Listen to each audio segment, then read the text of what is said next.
मुंह बड़े होने लगते हैं, यानी नींद का वक्त करीब आने लगता है। अल्हम्दुलिल्लाह, मगर हम सुन्नी मुसलमान हैं यार, हम सुन्नी मुसलमान हैं। हमारे चेहरों पर कभी बारा नहीं बसते। अल्हम्दुलिल्लाह, हमारे चेहरे हमेशा गुलाब की तरह खिले हुए रहा करते हैं। और हम चाहे सुबह में बोलें, चाहे शाम में बोलें, चाहे रात में बोलें, चाहे फजर में बोलें, चाहे दोपहर में बोलें, मगर जब सरकार की मोहब्बत में बोलते हैं तो अपना इश्क जाहिर करते हैं। जरा इश्क जाहिर करिए, जरा मोहब्बत से बोलिए सुभान अल्लाह। मैं कुछ मिसरे पढ़ता हूँ और देखता हूँ कि आप कितना तैयार हो चुके हैं। जरा जी लगाकर बोले या रसूल अल्लाह। अच्छा, मैं कहकर खामोश हो जाऊंगा, देखना ये है कौन कौन कितना समझदार मौजूद है, वो अपनी समझदारी दिखाएगा। मौजिज़ा मेरे नबी का कह दिया तो हो गया, जो मेरे सरकार ने फरमा दिया वो हो गया। मौजिज़ा मेरे नबी का कह दिया तो हो गया, मौजिज़ा मेरे नबी का कह दिया तो हो गया, आपने मिट्टी को सोना कह दिया तो हो गया। मौजिज़ा मेरे नबी का। अब दीवाना खामोश नहीं रहना चाहिए। शायरों को लोग बड़े पैसे देते हैं, मुझे पैसा नहीं चाहिए, बस आप होठों से सुभान अल्लाह बोलकर दिखाइए, और बस इतना ही मेरे लिए काफी है। क्योंकि मेरे लिए इतना ही काफी क्यों है? क्योंकि आप एक बार सुभान अल्लाह बोलेंगे तो आपको रब्बुल इज्जत 90 नेकियां अता फरमाएगा। यहाँ पर ये नेकियां कमाने का मौका है। मौजिज़ा मेरे नबी का कह दिया तो हो गया, मौजिज़ा मेरे नबी का कह दिया तो हो गया, आपने मिट्टी को सोना कह दिया तो हो गया। और अल्लाह अल्लाह गौसे आदम की करामत तो देखिए, अल्लाह अल्लाह गौसे आदम की करामत तो देखिए, आपने मुर्दे को जिंदा कह दिया तो हो गया। सुभान अल्लाह, सुभान अल्लाह, जिंदा कह दिया तो हो गया। अल्लाह अल्लाह गौसे आदम की करामत तो देखिए, आपने मुर्दे को जिंदा कह दिया तो हो गया। दीवाना इसीलिए कहता है जो गिरते हैं उनको ये संभाल लेते हैं, अली के लाल जमाने को पाल लेते हैं। जो गिरते हैं उनको ये संभाल लेते हैं, अली के लाल जमाने को पाल लेते हैं। और रब ने मेरे गौस को वो मर्तबा है दिया, लहद से मुर्दा भी जिंदा निकाल लेते हैं, लहद से मुर्दा भी जिंदा निकाल लेते हैं। अल्लाह अल्लाह, हम सरकार की महफिल में मौजूद हैं, हम नबी के चाहने वाले हैं, नबी की मोहब्बत में यहाँ पर मौजूद हैं, हम यहाँ पर बैठकर नबी का जिक्र कर रहे हैं। मगर मुसलमानों, एक जुमला मेरा याद रखें, मेरा एक जुमला सुनते चले जाएं। दुनिया में ऐसी कोई भी चीज मौजूद नहीं जिसकी कोई ना कोई जान ना हो। हर चीज की एक में एक जान नजर आती है। कोई ना कोई चीज किसी न किसी चीज पर मरता मिटता हुआ नजर आता है। हर किसी की कोई ना कोई वजह नजर आती है, हर किसी की कोई ना कोई जान नजर आती है। वहीं पर थोड़ी देर आलम तसव्वुर में चलते हैं, थोड़ी देर ख्याल की दुनिया में चलते हैं, और ख्याल की दुनिया में पहुंचने के बाद में हम अरकाने इस्लाम से सवाल करते हैं। हम सबसे पहले नमाज से पूछते हैं, ऐ नमाज, हर चीज की कोई ना कोई जान होती है, जरा तू बता तेरी जान क्या है? तो जब नमाज ने सुना मुझसे सवाल हुआ तो नमाज ने पुकार कर कहा, ऐ सवाल करने वाले सुन, मेरी जान ईमान है, मेरी जान ईमान है। हमने वहीं पर पलटकर सवाल किया रोजे से, ऐ रोजा तू बता तेरी जान क्या है? रोजे ने भी पलटकर जवाब दिया, सवाल करने वाले सुन, मेरी जान ईमान है। हमने वहीं पर ज़कात से सवाल किया, बता तेरी जान क्या है? उसने भी पलटकर हमें जवाब दिया, सवाल करने वाले सुन, मेरी जान ईमान है। हमने वहीं पर हज उम्रा से सवाल किया, बताओ तुम्हारी जान क्या है? तो इन्होंने भी पलटकर जवाब दिया, हमारी जान ईमान है। वजह उसकी ये है, जब तक इंसान कलमा नहीं पढ़ता, जब तक इंसान मोमिन ना हो, उस पर नमाज फर्ज नहीं होती, उस पर रोजा फर्ज नहीं होता, उस पर हज और ज़कात फर्ज नहीं होते। जब इंसान कलमा पढ़ लेता है, जब इंसान ईमान वाला हो जाता है, तब उस पर नमाज फर्ज होती है, तब उस पर रोजा फर्ज होता है, तब उस पर माल होने की वजह से उस पर हज फर्ज होता है। इसका मतलब ये हुआ, अगर ईमान ना हो तो नमाज नहीं, ईमान नहीं तो रोजा नहीं। जब ईमान है तो नमाज रोजा है। इसका मतलब ये हुआ कि ये इनकी जान है, नमाज की जान ईमान है, रोजे की जान ईमान है, हज की जान ईमान है, सबकी जान ईमान है। अब हम ईमान से सवाल करते हैं, ईमान जरा तू बता, रोजे ने तुझे अपनी जान बताया है, हज ने तुझे अपनी जान बताया है, नमाज ने तुझे अपनी जान बताया है। ईमान जरा तू बता, आखिर तेरी जान क्या है? तो ईमान पुकार कर कहता है, ऐ मुझसे सवाल करने वाले, मुझसे सवाल क्या करता है? जा बरेली की जमीन पर चला जा और अहमद रजा की चौखट को थाप करके सवाल कर ले और पूछ ले, ऐ इमाम अहमद रजा, आप बताइए कि आखिर ईमान की जान क्या है? तो आज भी मेरे इमाम की तुरबत से आवाज आप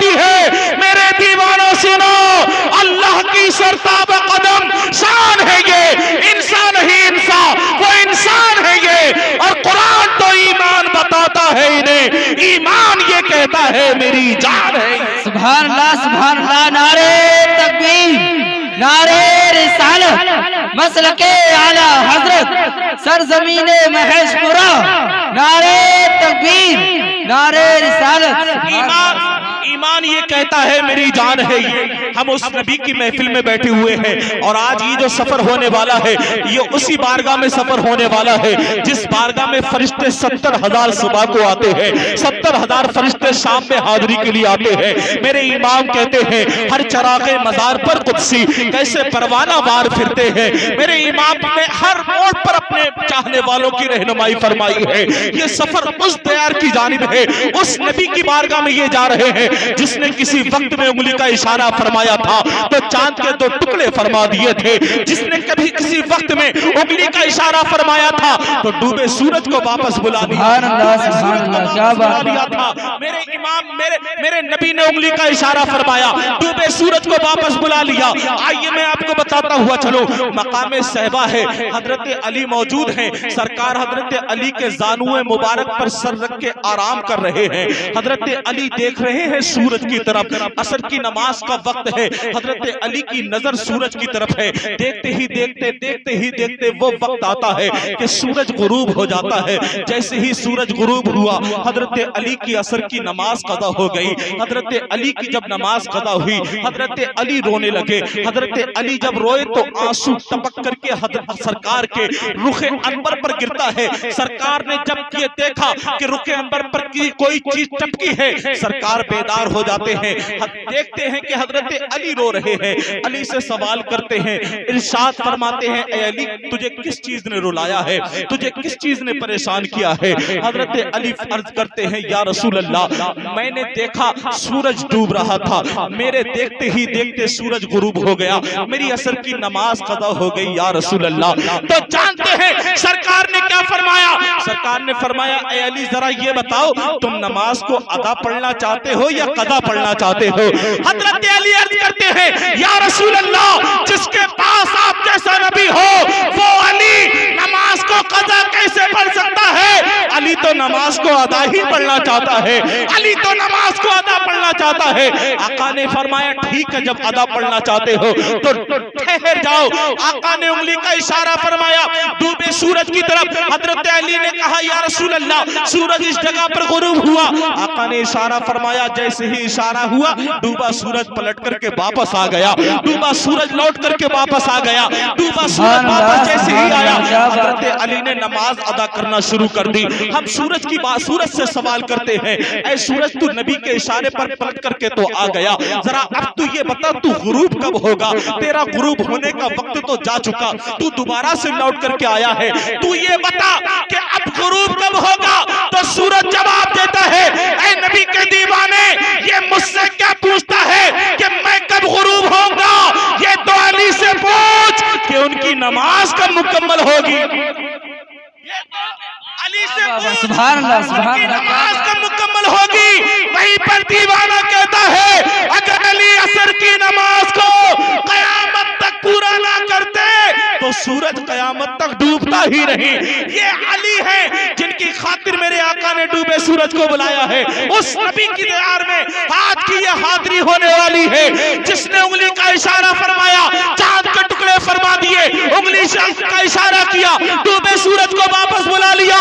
मेरे इमाम कहते हैं, या रसूल अल्लाह आपकी उंगली का आलम तो ये है, आपकी उंगली के इशारे का अंदाज तो ये है, सूरज उल्टे पांव पलटे चांद इशारे से हो चाक, अंधे नजदी देख ले कुदरत रसूल अल्लाह। वाह वाह, सुभान अल्लाह, क्या बात है हजरत, माशाअल्लाह, सुभान अल्लाह, कुदरत रसूलुल्लाह की। और मेरे इमाम ने जब इतना कहा तो फिर एक पैगाम और देते हैं, ऐ वहाबियों तुम मेरे नबी को अपनी तरह कहते हो, अगर अपनी तरह कहते हो डूबे सूरज को वापस बुला के दिखाओ, चांद के 2 टुकड़े करके दिखाओ, पैर से सजदा करा के दिखाओ, कलमा कंकरों से पढ़वा के दिखाओ।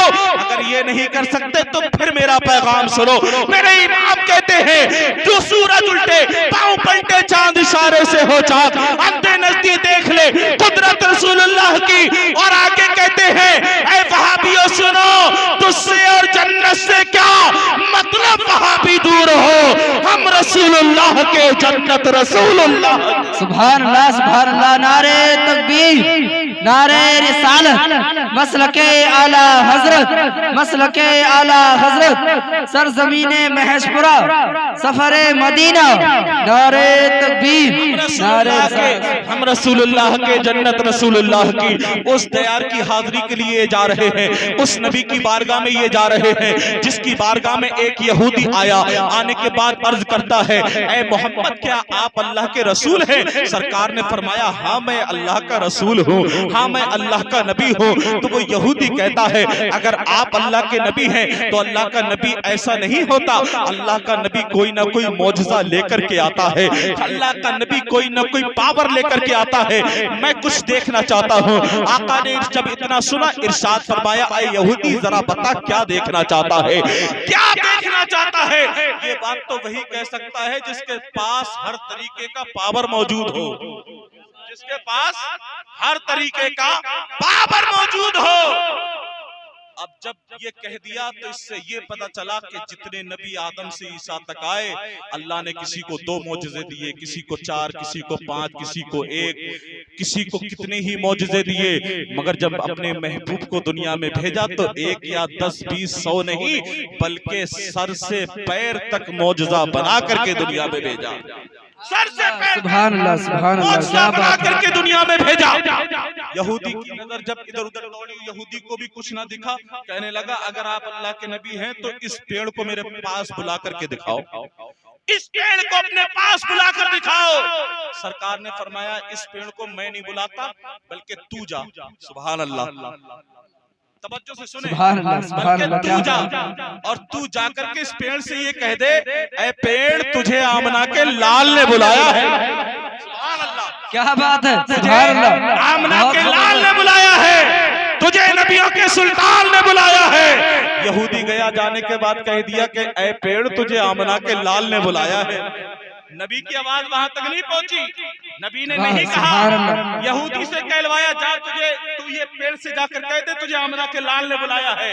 जब जाकर के इतना कहा तो यहूदी की आंखें फटी की फटी रह गई। पेड़ दाएं हिला, बाएं हिला, आगे हिला, पीछे हिला, अपने जड़ के साथ उखड़ गया।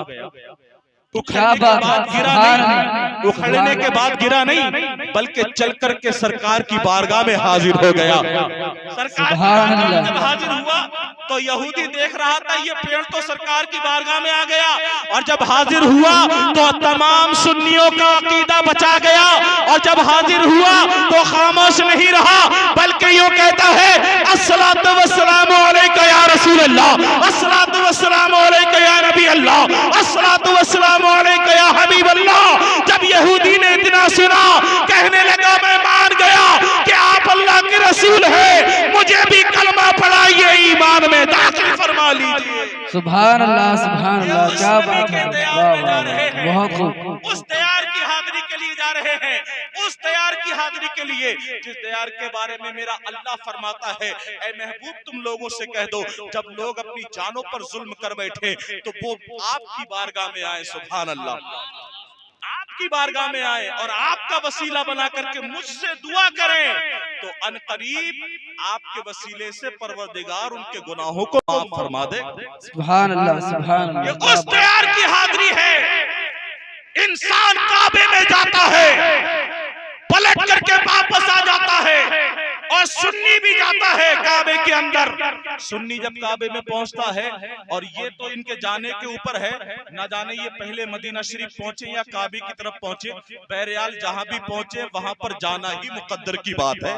इधर पहुंचेंगे तो उधर बाद में, उधर पहुंचेंगे तो इधर बाद में। बहरहाल अंदाज ये होगा, अगर पहले मदीना पहुंच गए और मदीने से जब काबे की तरफ आएंगे तो अंदाज ये होगा, एक दीवाना कहता है, मुझे जलवे काबा लगा ले अपने सीने से, मुझे जलवे काबा लगा ले अपने सीने से, खताएं बख्शवा कर आ रहा हूं मैं मदीने से। सुभान अल्लाह, ये होगा। और जब अगर पहले काबे में पहुंच गए और जब मदीना जाएंगे तो किसी और की जुबानी नहीं, बल्कि मेरे इमाम की जुबानी कहते जाएंगे और लोगों से कहेंगे, आओ लोगों, हाजियो आओ, शहंशाह का रोजा देखो, काबा तो देख चुके, काबे का काबा देखो। के काबे का काबा देखो। ये उस दयार की हाजिरी के लिए जा रहे हैं। एक बात मैं आपको बताता हुआ चलूं, एक बात मेरी तवज्जो के साथ सुनिएगा।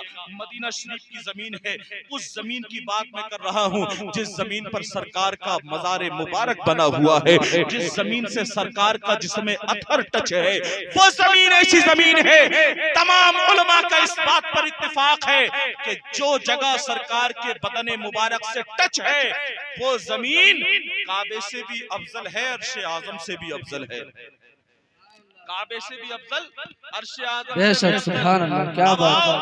अब पलट कर चलो अपने इमाम की बारगाह में। सुभान अल्लाह। उस दौर में भी ये बहस चली कि मक्का अफजल है या मदीना अफजल है। तो मेरे इमाम ने जानते हैं क्या कहा? मेरे इमाम कहते हैं मक्का तैबा ना सही अफजल, मक्का ही बड़ा जाहिद। मदीना अफजल नहीं, मैं मान लेता हूँ कि मक्का ही बहुत जगह, बहुत परहेजगारी की जगह है। मेरे इमाम कहते हैं तैबा ना सही अफजल, मक्का ही बड़ा जाहिद। हम इश्क के बंदे हैं, क्यों बात बढ़ाई है? हम इश्क के बंदे हैं, क्यों बात बढ़ाई है? तैबा कैसे अफजल है, मदीना कैसे अफजल है काबे से भी? सुनते चले। जब इंसान काबे में पहुंच जाता है, तमाम अरकान इस्लाम, तमाम अरकान हज अदा करता है, तमाम उम्र के अरकान जब अदा कर लेता है, तो परवरदिगार आलम की रहमत तो देखें। काबे के अंदर मक्का शहर में अगर कोई इंसान एक नेकी करता है तो परवरदिगार उस एक नेकी के बदले में उस इंसान को 1,00,000 नेकियां अता फरमाता है। बोलो यार सुभान अल्लाह। इतनी कीमती बातें तो आपने परसों भी नहीं सुनी होंगी। बेशक, सुभान अल्लाह। अल्लाह रब्बुल इज्जत उसे एक नेकी के बदले में 1,00,000 नेकियां अता फरमाता है। और वहीं पर दूसरी जानिब और चले, अगर मक्का शहर में अगर कोई इंसान एक गुनाह करता है तो परवरदिगार एक गुनाह के बदले में उसके नामाए आमाल में एक गुनाह ही दर्ज फरमाता है। 1,00,000 गुनाह ही दर्ज फरमाया करता है। एक नेकी करे तो 1,00,000 नेकियां मिले, एक गुनाह करे तो 1,00,000 गुनाह लिखे जाए। मगर काबे का आलम तो ये है। अब शहर मदीना भी देख लो, शहर मदीना भी देख लो। शहर मदीना जब देखा जाता है तो वहां का आलम तो ये है, अगर मदीने में कोई एक नेकी करता है तो परवरदिगार उसके नामाए अमाल में एक नेकी की बजाय 50,000 नेकियां लिखता है। आधी नेकियां। काबे में तो 1,00,000, मदीने में 50,000, तो मदीना काबे से अफजल कैसे? दूसरी तरफ और चले, 1,00,000 नेकियां काबे में, नेकियां मदीने में 50,000, 1,00,000 गुना काबे में। मदीने का आलम देखे तो मदीने का आलम ये है, काबे में 1 गुना किया, मक्के में 1 गुना किया जाता है तो 1,00,000 गुना लिखे जाते हैं। मगर किसी से अगर मदीने में 1 गुना हो जाता है तो 1,00,000 या 50,000 गुना नहीं लिखे जाते, बल्कि 1 गुनाह के बदले में 1 ही गुनाह लिखा जाता है। 1 ही गुनाह लिखा जाता है। इससे पता ये चलता है काबे से ज्यादा अफजल, मक्के से ज्यादा अफजल मेरे नबी का शहर है। मेरे इमाम इसीलिए तो कहते हैं तैबा ना सही अफजल, मक्का ही बड़ा जाहिद। हम इश्क के बंदे हैं, क्यों बात बढ़ाई? सुभान अल्लाह, सुभान अल्लाह, क्या बात हजरत, बहुत खूब, सुभान अल्लाह, बहुत अच्छा बोल रहे हैं। हम इश्क के बंदे हैं, क्यों बात बढ़ाई है? ये मदीना शरीफ का हज सफर है। दुआ करें रब की बारगाह में परवरदिगार इनका सफर अपनी बारगाह में कबूल फरमाए। मैं नसीहत के तौर पर 2-4 बातें आपसे करना चाहता हूँ। हजरात, आज का माहौल कैसा है, आज का दौरा कैसा है? ये उस शहर की हाजिरी के लिए जा रहे हैं जिस शहर के बारे में मेरे आका फरमाते हैं, मंजारा कब्री वजाबत लहू शफाअती। जिसने मेरे रोजे की जियारत की, जिसने मेरे कब्र अनवर की जियारत की, उस पर मेरी शफाअत वाजिब हो जाती है। उस पर मैं उसका शफी मैं हो जाता हूँ। कयामत के दिन उसकी शफाअत मैं करूंगा। ये उस दयार की बारगाह, उस दयार में जा रहे हैं, ये उस मुकद्दस शहर में जा रहे हैं जिस मुकद्दस शहर में किसी एक वक्त ऐसा था जिस वक्त में हजरत उमर फारूक आजम की हुकूमत हुआ करती थी। कौन उमर? वो उमर जिसके बारे में मेरे नबी फरमाते हैं। अब तवज्जो के साथ सुनिएगा, मदीना शरीफ का माहौल कैसा था। हजरत उमर फारूक आजम आजम के दौर में, आज ये उस सुबह को उसी दयार में जाने वाले हैं। हजरत उमर फारूक आजम का दौर खिलाफत है। आपका रोबो दबदबा ऐसा दबदबा है, आपके रोबो दबदबे के सामने आपकी हुकूमत में किसी में इतनी मजाल ना थी कि कोई गुनाह करने के बारे में सोच भी सकता हो, कोई गुनाह करने का, कोई गलत काम करने के बारे में दिल में ख्याल भी लाता हो। ये उमर का दौर है, वो उमर जिसके बारे में मेरे आका फरमाते हैं, मेरा उमर जिस रास्ते पर चलता है उस पर शैतान कभी नहीं चल सकता। ये वो उमर है जिसके बारे में हजरत आयशा ने पूछा था, या रसूल अल्लाह, आप जरा ये तो बताइए, क्या दुनिया में ऐसा भी कोई इंसान मौजूद है जिसकी नेकियां आसमान के सितारों से भी ज्यादा हो, आसमान के सितारों से भी ज्यादा जिसकी नेकियां हो? तो हजरत आयशा के सवाल पर मेरे आका ने फरमाया था, हाँ आयशा, एक शख्स ऐसा है जिसकी नेकियां आसमान के सितारों से भी ज्यादा है। आका ने इरशाद फरमाया, ऐसा वो शख्स कोई और नहीं, वो शख्स मेरा उमर है जिसकी नेकियां आसमान के सितारों से भी ज्यादा है। ये है वो उमर जिसके बारे में आका फरमा रहे हैं, उसकी नेकियां आसमान के सितारों से भी ज्यादा है। उमर फारूक आजम का दौरे खिलाफत है। आज हम दुनिया की रंगरेलियों में पड़ गए, आज हम दुनिया की मस्तियों में पड़ गए, आज हम ये भूल चुके हैं कि एक दिन ऐसा आने वाला है कि हमें इस दुनिया से लौटकर रब की बारगाह में जाना है, हमें कब्र में भी जाना है, हमें कब्र की मंजिलें भी तय करना है, हमें आखिरत में भी रब के सामने जाना है, हमसे भी हिसाब किताब होना है। आज हम ये सब भूलकर न जाने कौन सी दुनिया में मस्त हो गए, न जाने दुनिया की रंगरेलियों में कैसे मस्त हो गए। हजरत उमर फारूक आजम का दौरे खिलाफत है। आपने तरह तरह के कामों पर लोगों को लगा दिया, आपने तरह तरह के कामों पर लोगों को लगा रखा है। किसी के जिम्मे में कोई काम दे दिया, किसी के जिम्मेदारी में किसी काम को करवा लिया, किसी के जिम्मे में कोई इलाका अता फरमा दिया। एक शख्स आपकी बारगाह में ऐसा भी आता था जिसको आपने सिर्फ इसी काम के लिए रखा था। वो काम उसका क्या था? वो रोजाना आता हजरत उमर फारूक आजम की बारगाह में और आने के बाद कहता था, ए उमर एक दिन मरना भी है, ए उमर एक दिन मरना भी है। और इतना कहकर वो वापस चला जाता था। बस इसी बात की उसे तनख्वाह भी दी जाती थी, उसे दौलत भी दी जाती थी, उसे महनामा भी दिया जाता था, उसे तनख्वाह भी दी जाती थी। मगर एक वक्त ऐसा आता है, कुर्बान जाओ मुसलमानों, एक दिन वो आपकी बारगाह में आया। आने के बाद उसने अपने मामूल के मुताबिक वही बात कही, ऐ उमर एक दिन मरना है। हजरत उमर फारूक आजम ने इरशाद फरमाया, ठहर जा, आज से तेरे आने की जरूरत नहीं, जा तू अपने घर चला जा, तेरा काम खत्म हो गया। अर्ज करता है, हुजूर क्या मुझसे कोई गुस्ताखी हुई है? क्या मैंने कोई गलत काम कर दिया? क्या आपकी बारगाह में कोई गुस्ताखी हुई हो तो मैं माफी चाहता हूँ। हजरत उमर फारूक आजम ने इरशाद फरमाया, तेरी कोई गलती नहीं है, तेरा काम इतना था, तू मुझे याद दिलाता था उमर एक दिन मरना है। आज से तेरा काम खत्म इसलिए हो गया कि मैंने सुबह देखा कि मेरी दाढ़ी के अंदर एक बाल सफेद हो चुका है। जब ये बाल मैंने अपनी दाढ़ी के अंदर देखा तो मुझे अब तू नहीं याद दिलाएगा, बल्कि ये बाल मुझे याद दिलाएगा कि ऐ उमर एक दिन मरना भी है, ऐ उमर एक दिन दुनिया से जाना भी है, ऐ उमर एक दिन दुनिया से जाना भी है। आज हम उमर के मानने वाले, आज हम सहाबा के मानने वाले, आज हम नबी का कलमा पढ़ने वाले न जाने दुनिया की कौन सी मस्तियों में पड़ गए। हम भूल गए इस बात को कि एक दिन मरना भी है। याद रखो मेरे सुन्नी मुसलमान भाइयों, अगर हमने अपने किरदार को ऐसा बना लिया, हमारे दिल में भी ये ख्याल पैदा होने लगा कि ऐ लोगों एक दिन मरना है, मुझे भी एक दिन दुनिया से जाना है, एक दिन मुझे मरना है, एक दिन रब की बारगाह में जाना है, मुझे भी कब्र में सोना है। याद रखो, जब ये मौत याद करते रहोगे तो ये याद करना एक दिन मरना भी है। इंसान को इतना नेक बना देगा, इतना नेक बना देगा, जब इंसान दुनिया से जाएगा तो उसका जाना पूरी दुनिया वालों को पैगाम देगा। दिल है वो दिल जो तेरी याद से मामूर रहा, सर है वो सर जो तेरे कदमों पे कुर्बान गया।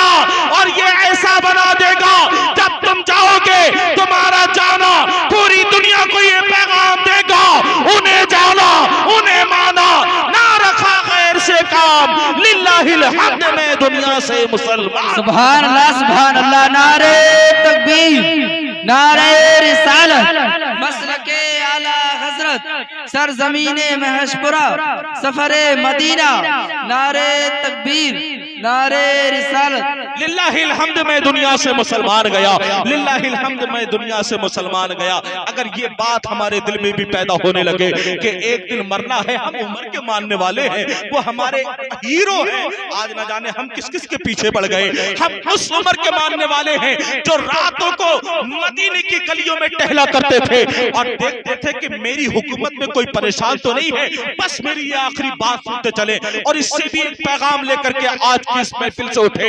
जब हजरत उमर फारूक आजम रात में गलियों में चलते थे, मदीना शहर का गश्त किया करते थे, एक दिन आप गलियों में ही टहल रहे थे, एक दरवाजे के पास आप ठहरते हैं और जब ठहरना हुआ तो आपके कानों में एक आवाज आती है, अंदर से एक बूढ़ी औरत अपनी बेटी से कह रही है, ऐ बेटी जा थोड़ा सा पानी लेकर के आ, मैं दूध में थोड़ा सा पानी मिला दूं, मैं दूध में थोड़ा सा पानी मिला दूं। कुर्बान जाए उमर का दौर कैसा था, आज हमारा हाल क्या है।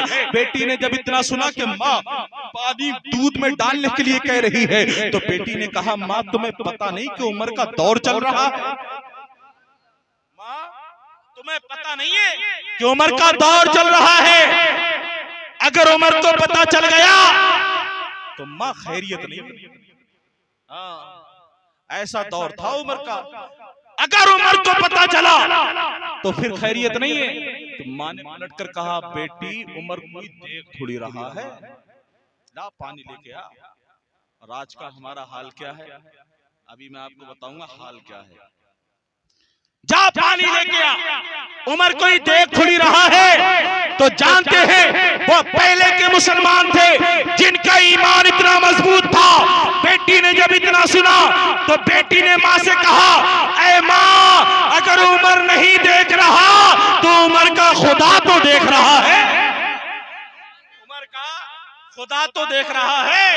हजरत उमर फारूक आजम ये गुफ्तगू सुनी रहे थे बाहर खड़े होकर।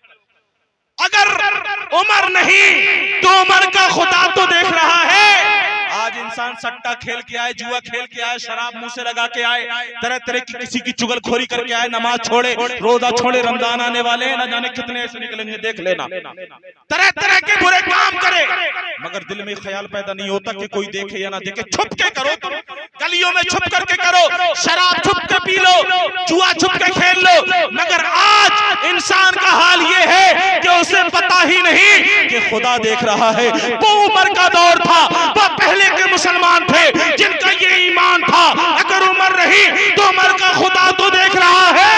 और जब ये ईमान अगर हमारे अंदर आज पैदा हो जाए तो यकीन मानो ये ईमान हमें ऐसा बना देगा कि जब तुम मर के दुनिया से जाओगे तो तुम्हारी दुनिया भी कामयाब होगी, तुम्हारी आखिरत भी कामयाब होगी, और जब आखिरत कामयाब हो जाएगी तुम्हें जन्नत का मुजदा मिल रहा होगा तो तुम तमाम अहले महशर को ये कहते हुए जा रहे होगे, पाके जन्नत में मुसलमान मुस्कुराते जाएंगे, फूल रहमत के झड़ेंगे, हम उठाते जाएंगे और खुल्द में होगा हमारा दाखिला इस शान से या रसूल अल्लाह का नारा लगाते। नारे रिसालत, नारे गौसियत, मसलके आला हज़रत, सफरे उमरा, नारे तकबीर, नारे रिसालत, खुल्द में होगा हमारा दाखिला इस शान से या रसूल अल्लाह का नारा लगाते जाएंगे। ये ख्याल तो पैदा करो कि कोई नहीं तो सही, कोई नहीं देख रहा तो खुदा तो देख रहा है। अगर ये ख्याल पैदा हो गया तो फिर नमाजें नहीं छूटेंगी, फिर मक्कानियां नहीं होंगी। अगर ये ख्याल पैदा हो गया, अल्लाह हम सबको तौफीक अता फरमाए। हजरत उमर फारूक आजम बाहर ये बात सुन ही रहे थे, सुनने के बाद में आप अंदर नहीं गए बल्कि वापस चले गए। सुबह हुई तो अपने अहबाब को बुलाया, बुलाकर कहा चलो एक जगह चलना है। लोगों ने पूछा हुजूर किस जगह जाना है, किस लिए जाना है? इरशाद फरमाया चलो आज अपने बेटे के लिए हम रिश्ता देखने जा रहे हैं। बोलो सुभान अल्लाह। आज अपने बेटे के लिए हम रिश्ता देखने जा रहे हैं, सुभान अल्लाह। हजरत उमर फारूक आजम लोगों को लेकर पहुंचे उसी बूढ़ी औरत के दरवाजे पर। लोगों ने जब देखा कि हुजूर इस दरवाजे पर आप आए, आप बादशाह हैं, 25 लाख मुरब्बा मील के बादशाह हैं आप, जानते हैं 25 लाख मुरब्बा मील के बादशाह, आधी दुनिया से ज्यादा इतनी जमीन है, इतना बड़ा बादशाह एक टूटी हुई झोपड़ी पर। लोगों ने कहा हुजूर आप हुक्म तो करें, आपके बेटी के लिए मिस्र की शहजादियां लाकर कदमों में डाल देंगे।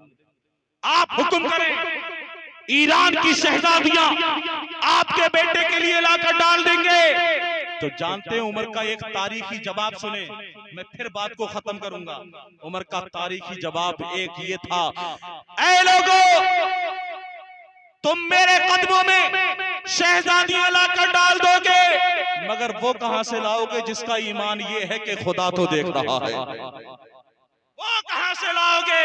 तो उमर ने जब इतना कहा कि इस लड़की का हाथ में मांगने आया हूं, क्योंकि इसका ईमान है कि कोई देखे ना देखे खुदा तो देख रहा है। इस बात से ये पता चलता है, मेरे उमर ये बताना चाह रहे हैं, अगर लोगों का ईमान ऐसा होता है, औरत का ईमान अगर ऐसा हो कि कोई देखे ना देखे खुदा तो देख रहा है, तो उस औरत के कोख से पैदा होने वाले बच्चे गद्दार नहीं बल्कि वफादार पैदा होते हैं, सच्चे ईमान वाले पैदा होते हैं, गौसे आजम के गुलाम पैदा होते हैं, इमाम हुसैन के गुलाम पैदा होते हैं।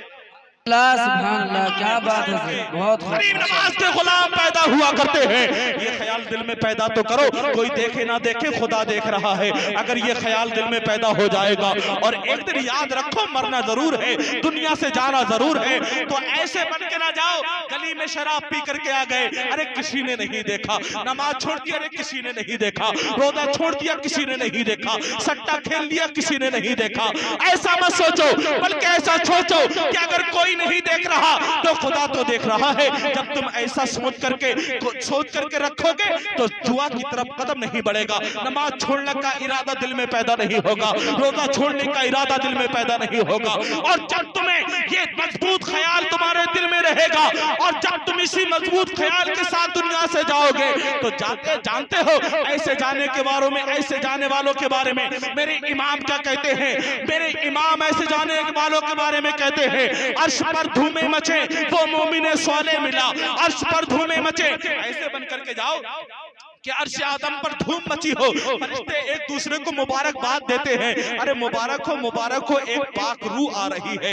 मातम तो जमीन पर होता है कि एक नेक इंसान दुनिया से चला गया, एक अच्छा इंसान दुनिया से चला गया, मगर अर्श आदम पर धूम मची हुई होती है। मेरे इमाम कहते हैं अर्श पर धूमें मचे वो मोमिने सोले मिला, फर्श पर मातम उठे वो तैयब व ताहिर गया, फर्श पर मातम उठे वो तैयब व ताहिर गया। जब तुम ऐसे बन के चले जाओगे तो तुम्हारा जाना भी लोगों को ये पैगाम देगा, ऐ लोगों ऐसे बन के चले जाओ ताकि तुम्हारे जाने का अंदाज ये हो, तुम्हारा जाना लोगों से ये कहकर जा रहा हो। मेरे इमाम कहते हैं लहद में इसके रुखे शह का दाग लेके चले, अंधेरी रात सुनी थी चराग लेके चले, और तेरे गुलामों का नक्शे कदम है राह खुदा, वो क्या पहन सके जो ये सुराग लेके चले। सुभान अल्लाह, क्या बात लेके चले। अच्छे अमल करें, हमें सबको परवरदिगार अच्छे अमल की तौफीक अता फरमाए। मैं कुछ बोलने के लायक तो नहीं था, मगर ये हाफिज साहब का हुक्म हुआ जो मैंने आपके सामने चंद बातें रखी। हालांकि तकरीर करना मेरा मशगला नहीं है, आप अच्छे से जानते हैं, मुझे कई बार जलसों में देख भी चुके होंगे। बहरहाल दुआ करता हूँ रब की बारगाह में, परवरदिगार आलम जो मैंने बोला उस पर सबसे पहले मुझे फिर आप सबको, सब मोमिनीन को अमल की तौफीक अता फरमाए। कलमा शरीफ पढ़ ले, ला इलाहा इल्लल्लाह मुहम्मदुर रसूलुल्लाह सल्लल्लाहु ताला अलैहि वसल्लम। मैं रब की बारगाह में दुआ करता हूँ परवरदिगार मेरे बोलने में जो भी खता हुई हो अपने फजल करम से माफ फरमा। अस्तगफिरुल्लाह रब्बी मिन कुल्लि ज़ंबिन व अतूबु इलैहि व मा अलैना इल्लल बलाग। अस्सलामु अलैकुम व रहमतुल्लाहि ताला व बरकातुहू। मेरे हुई बढ़ता है बाड़ा नूर का, सदका लेने नूर का आया है तारा नूर का, और तेरी नस्ले पाक में है बच्चा बच्चा नूर का। तू है ऐने नूर तेरा सब घराना नूर का, तू है ऐने नूर तेरा सब घराना नूर का। और ऐ रज़ा ये अहमद नूरी का फैज़ नूर है, हो गई मेरी गजल पढ़कर कसीदा।